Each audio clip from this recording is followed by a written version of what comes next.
our cow, Bubbles. She's our nurse cow.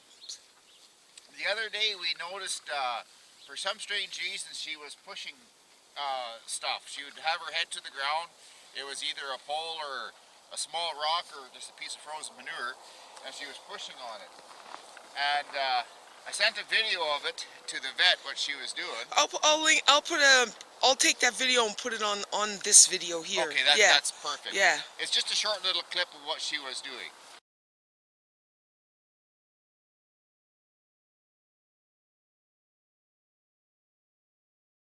Sorry, I'm trying to...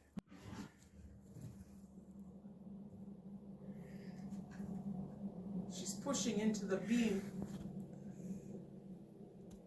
Don't take a long one, you won't be able to send it. He thought maybe she had lead poisoning, but when I sent her the video, she got up right away, so he said, oh, that rules that out because she's not lethargic, she's just pushing. And he figures it was something to do with a neurological, not swelling of the brain, just neurological. Could have been a diet thing, mineral thing, who knows. He said he gave us a bunch of stuff to treat her, and he said either she'll be dead in the morning. He said it's the vet that we see, he's really good with cows. Well, he just said it plain blank. Oops, either she'll be dead in the morning or she'll be sitting there ready to eat. Yeah. And she was ready to eat. And sure enough, she was up for breakfast at what I call the hay bar. You see all their bums eating breakfast. So what happened was that we came home. Let's get a broad shot of all the cows. It doesn't really matter. We came home. I went out to the steel shed inside that door. We leave it open now for all the cows. I think I was giving out hay for the night, actually. Yeah, we were doing chores, that's what it was. And I went in and Bubbles was standing there with her head to the ground. And not moving, just kind of pushing lightly. So we called the vet, and it was, at this time it was after 3 o'clock, it was 3:15 minimum. I got that at the vet at 4:30. Yeah, so it was probably closer to 3:45, and the vet closes at 5, and we're 27 minutes away. Somebody timed Greg repeatedly over and over again. Apparently he drives 27 minutes into town, just in case anybody's interested. And so what we did was we took a video of Bubbles, and like Greg said, she actually got up during the video, so that was helpful. And then he rushed down to the vet. I stayed with Bubbles the whole time. I got her some grain and she ate, and the vet said that was really good. When he came back, we gave her one shot, like a needle in her neck. We're lucky enough here in Alberta. If the vet knows you, he'll give you the meds. You have to have your agricultural pin, and you can do your own tending to the cows, and that's really helpful. So we didn't have to buy a big bottle of meds. We just bought... it was just a needle preloaded. Yeah, just a needle preloaded. And so we gave her part of the shot the day she was ill, and the other part of the shot yesterday. Then we're giving her a whole bottle of glucose, sugar of some sort. Yeah. We just mix it into her meds at this point. Yeah, give me a hand thing of how long and wide that pill was. That pill was probably about yay long, at least a good 6 inches long and about 1 inch in diameter. And we had to put that down her throat. And if you've ever given a dog a pill, just multiply that dog by gazillion, and it was virtually impossible. So she got a little bit of the pill, but what we did was we ground it up and we put it in. Say that again? We ground it up and then we put it in her feet so that way she could eat it. Yeah, and she did.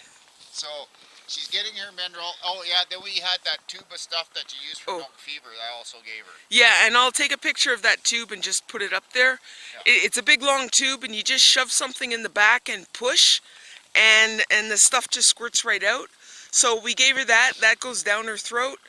The pill was supposed to go down her throat, but instead we ground it up into her feed. She still ate it. So. Yeah, she ate it.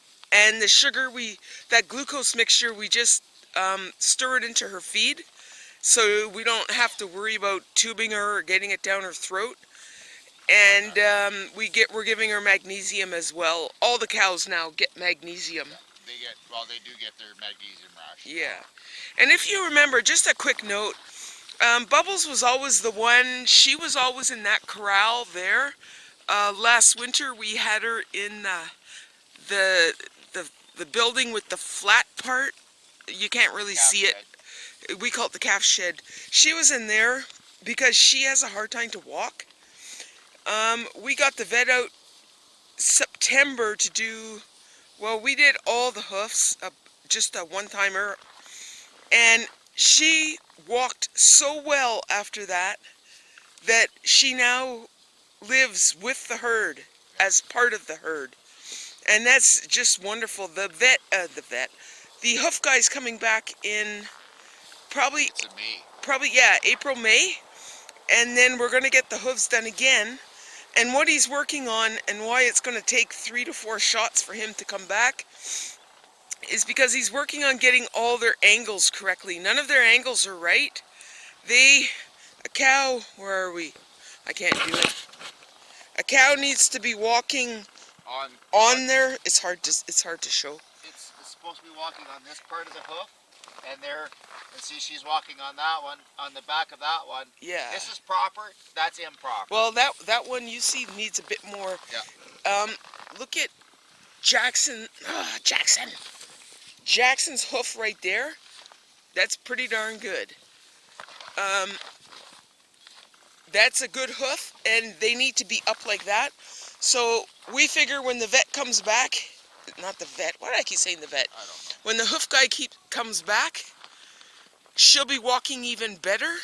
He could only do so much when he came, and he didn't want to overwhelm the cows.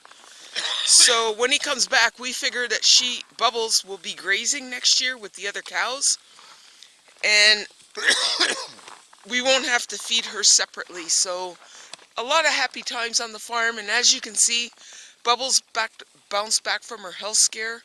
I really don't know what it is about cows that they have to go down when the vet's closed. Quite annoying. Our vet's not open on the weekend, but we're very thankful to live in an area we do where our vet just absolutely adores cows, and that's good for us because when we come in, he can handle our situation, and he puts up with us as well because, you know, we're showing him videos and pictures, and I mean, holy crap. But we would not have had time to get a truck, get a trailer, and get her into the vet, so very thankful to our vet. Okay, well, that's it for that. We just wanted to give you an update on one of our recent health scares. And, well, you know what, let's just include Jamie here. Jamie was deathly ill last year. Going into winter, I had said to myself I was going to let Jamie go because I couldn't ask Greg to kill his favorite cow. But she was a cull cow going into winter last year, and now look at her. She's magnificent. We actually gave her, she had a lot of medical intervention this year, a lot, but she's bounced back. And not only has she bounced back, but some of the problems she was having are gone. So I'll go to her tail in the back. One, she's put on weight and she's kept it on. That was quite a battle to do so. A lot of medications, a lot of needles, a lot of kaopectate, if you will. But I'm going to go from behind, stay with her and tease her, so I don't want her to move. You can't really see it, per se. I'm trying to get a good angle here. But Jamie's pregnant. She's never she's never been in calf this long. We're stunned.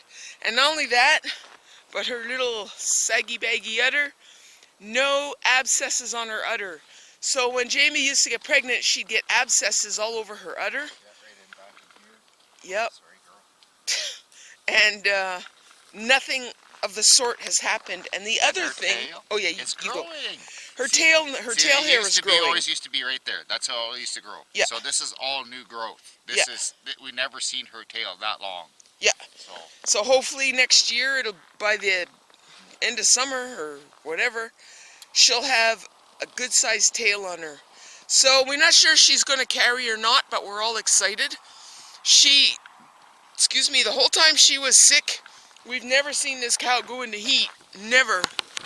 And now she'll hump anything that comes in her path. I mean, we put her in with the bulls 3 times because she kept humping, and logic says, well, geez, she must not be pregnant yet. But I saw the bulls tag her 3 times. So, and she's still humping. But we're kind of happy with Jamie because she's really come a long way. This is one cow that has a will to survive, a will to live. And we love her greatly. Just remember, next time when you have chores to do, Just give her, eh? And just remember also, until next time, remember, just play safe and take it easy. Yeah, play safe, guys. And thank you for watching. We appreciate it. We are trying to grow our numbers. Good old YouTube. And this is our little star.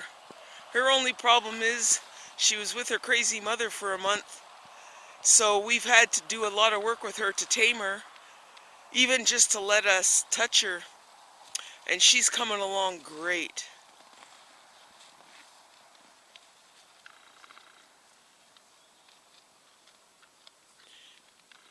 Doesn't seem like much, but that is huge success for her. Huge success. Huge bounds and leaps. Yeah. All right.